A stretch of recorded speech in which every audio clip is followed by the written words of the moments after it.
I'm going to introduce Michael. You may be here, and you've been here for a long time. You're like, I have no idea who this guy is or if he even goes to church here. Well, he does, but he's the children's pastor, which means he's back there when you're in here, and he's pouring into the kids. And so I met Michael a number of years ago and knew he had a calling on his life. And he and I have worked together on teen camps and retreats and lock-ins and Nerf wars and mission stuff and local mission stuff. We've done so many awesome things, and he's just kind of telling me some of his revelation that God's given him the last few months. I was like, I'd really like for you to get a chance to share, because he talks to your kids a lot. I'm sure your kids come back changed, and I wanted him to just have a chance to give us some of that revelation and hear what God's doing in him. So this is Michael Garrett. Here he is.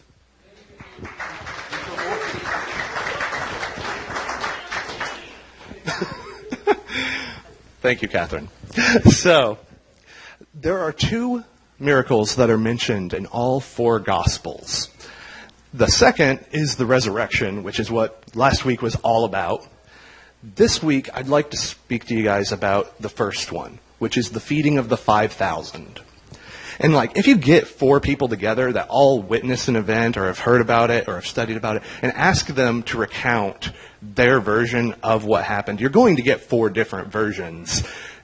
Not necessarily because they have a disagreement over what happened, but because they have a different perspective. That perspective could be literal, they were seeing it from a different angle than the others, or it could be figurative. They have a different way of looking at it based on the experiences that they have in their life. But growing up and reading the account of the feeding of the 5,000 and looking at the ways that the four Gospels report what happened, there was always something that really bothered me for a long time.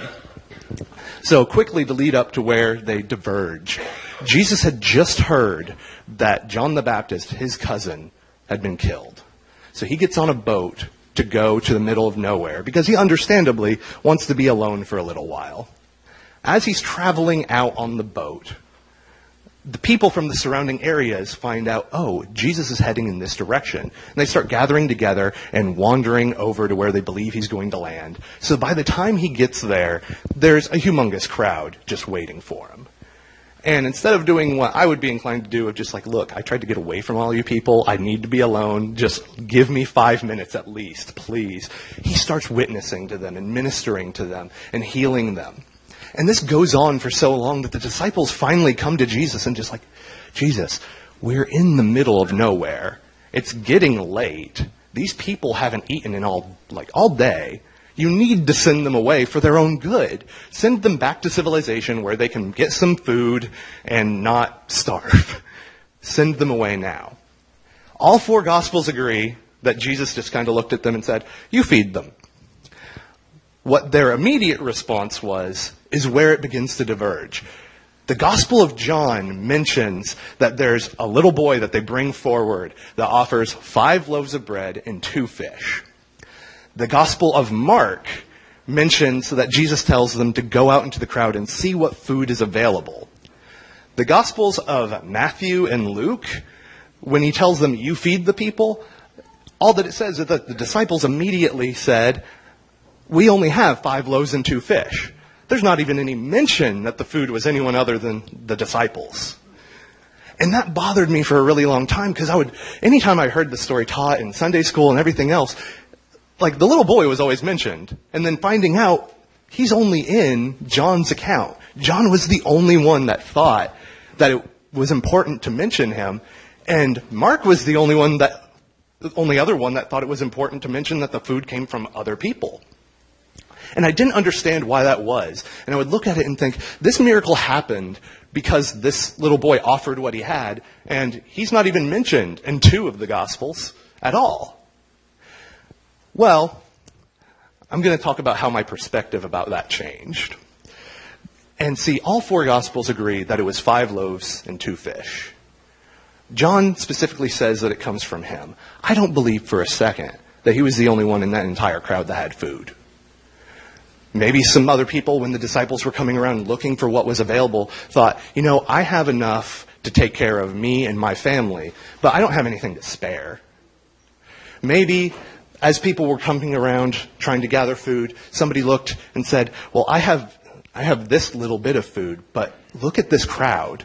What I have to offer isn't going to do any good. Just go on by. What we know is that there was one little boy that offered what he had, and Jesus used that to feed the entire crowd. I began in children's ministry when I was 15, and I really didn't know a whole lot about God. What I did know, or at least thought I knew about myself, was I'm really socially awkward. I don't want to speak in front of anyone. So whatever I find that's going to be in ministry needs to not involve any attention being drawn to myself at all, because that's going to end badly with my embarrassment, with me putting my foot in my mouth, something. And I'm not saying none of that's happened, but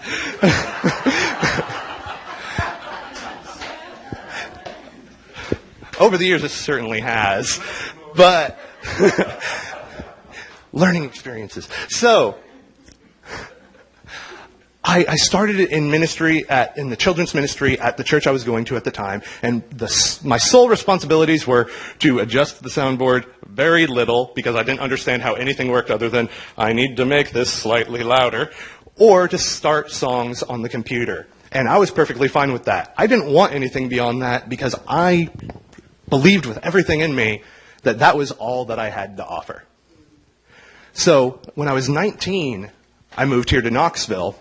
And there was, at Trinity Chapel, there was a class for 4th to 6th grade called Air Force, H-E-I-R, puns.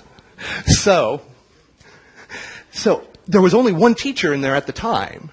So I went in and volunteered to be a helper, and only a helper.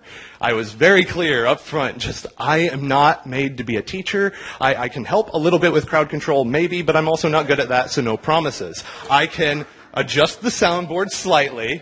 I can move your slides forward, and that's it. Nothing more. Well, as inevitably happens, something came up in this teacher's life, and he came to me one Sunday after the class was done and said, okay, Michael, I know we've talked about this. And already I'm thinking, oh no, this isn't going to be good. I know we've talked about this, but there's something that came up next week, and I can't teach. I can't even be here. Is there any way at all that you can teach next week's lesson?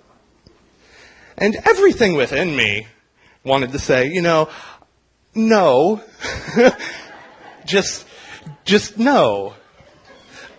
But besides the other things I've already listed, another problem I had was that I was very bad at asserting myself to any extent. So instead of saying no 1,000 times no, what came out of my mouth was, sure. And immediately, what was running in my head after that was, take it back. Take it back, take it back, take it back now. And I didn't. And I went home and proceeded to outwardly freak out as much as I had been inwardly freaking out. And that went on for a couple days. And eventually I had to stop myself and think, all right, let's think worst case scenario. Worst case. You go in, and you are as bad at crowd control by yourself as you think you are. And it's utter pandemonium, nothing's learned, anything else. They'll never ask you to teach again. You will never be asked. That's a win. You won't have to say no. They won't be asking. Or it could go at least slightly better than the awful experience you think it's going to be. And then you'll know that. So that'll be a win.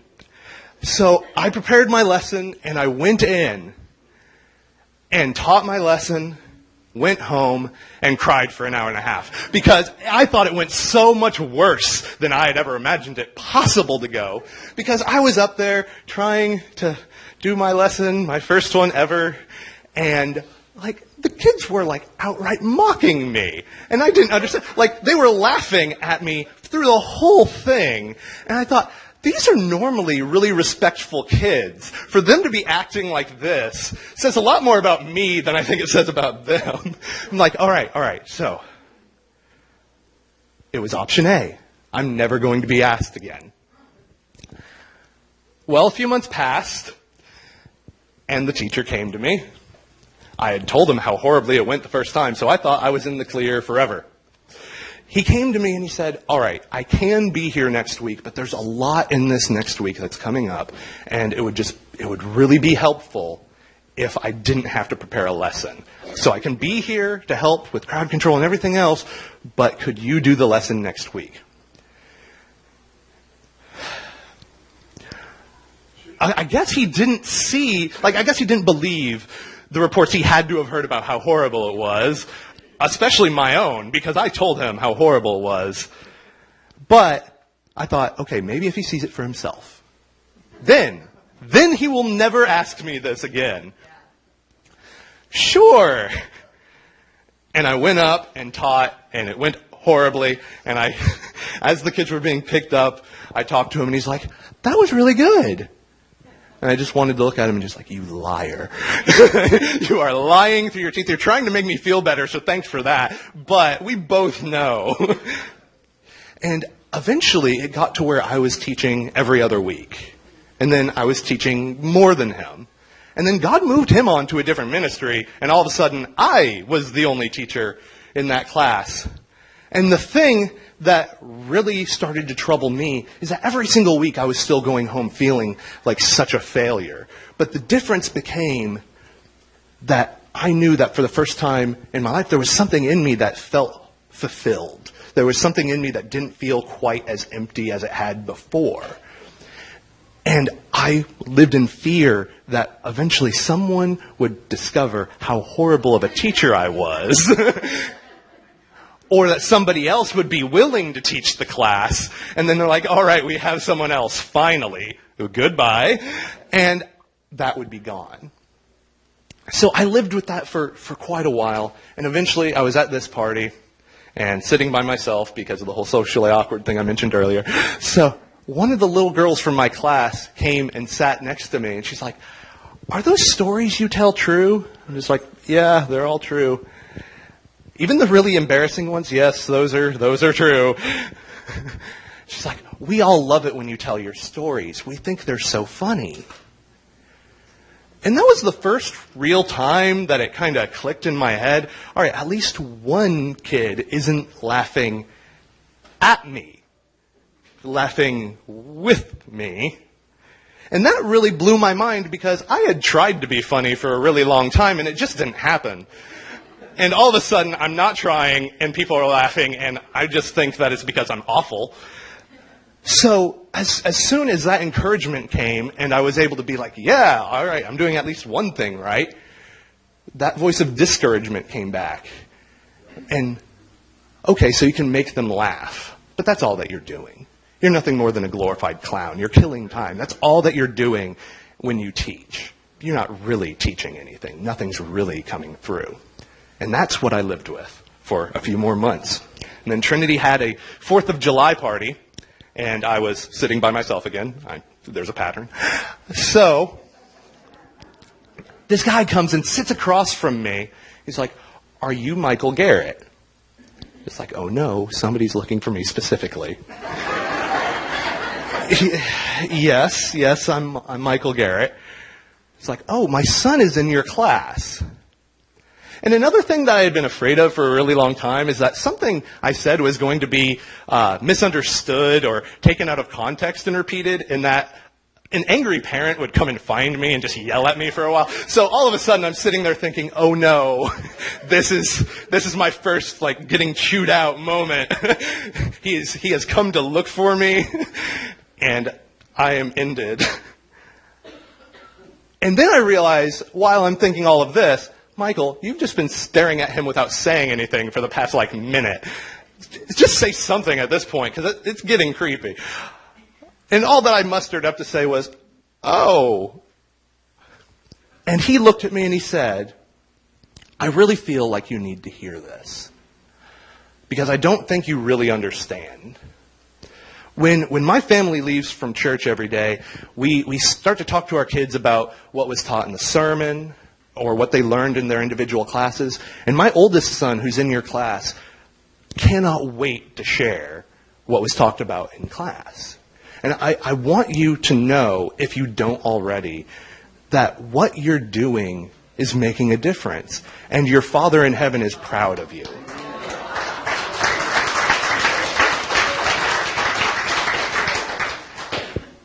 And I won't say that I've never dealt with discouragement after that, because I have, because I'm neurotic.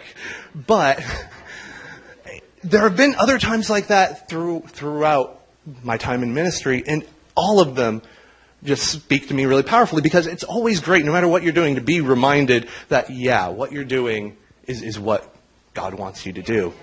And the thing is that there are so many examples in the Bible of people looking at what they have and judging for themselves that it's not good enough. Moses encounters the presence of God in the burning bush, where God tells him, I'm going to use you as my mouthpiece. You are going to speak to Pharaoh, and I'm going to use you to free the Israelites from 430 years of slavery.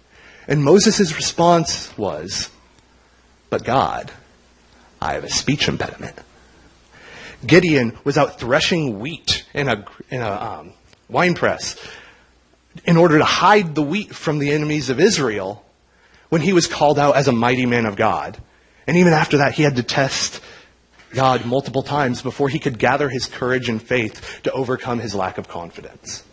The prophet Isaiah, already a great man of God, has a vision of standing in the throne room of God, witnessing these, quite honestly, kind of nightmarish creatures with 6 wings that are covered in eyes, flying around the throne of God, crying out, holy, holy, holy is the Lord God Almighty, who was and is to come. And in the presence of God, being so aware of his own inadequacy and his own sinfulness. But yet when he hears God ask, whom shall I send? He stands there and says, here I am, Lord, send me. After living through what I just told you guys about, the next time I looked at the story of feeding of the 5,000, I had a different perspective. I used to look at it and think, it's not right that this kid, this miracle happens because this kid offers what he has, and he's only mentioned in one of the Gospels. I didn't look at it that way anymore. Instead, what it was is, okay, let's look at this. In Exodus, when the Israelites were journeying around for 40 years, at night, God would call quail down for them to eat. If God can summon suicidal quail to just kind of look at the Israelites and be like, hey fellas, would you like to feast on our flesh? If he can do that, he didn't need a little boy's lunch. But like he so often does, he wanted to use what the people had to offer. So he sent his disciples out to find what was available. And what was available was one little boy being willing to say, I have 5 loaves and 2 fish. I don't know what it'll do, but I trust that you can do something with it. Ministry to God, or ministry for God, is never about who you are and what you have to offer. Serving God is always about who he is and what he wants to do. Serving God is always about looking at your 5 loaves and 2 fish and saying, this looks paltry in comparison to the need that I see around me, but it's all that I have. Take it, use it however you see fit. God, I know that I'm inadequate, but I know that in all things you are more than adequate. Here I am, Lord, send me. Thank you.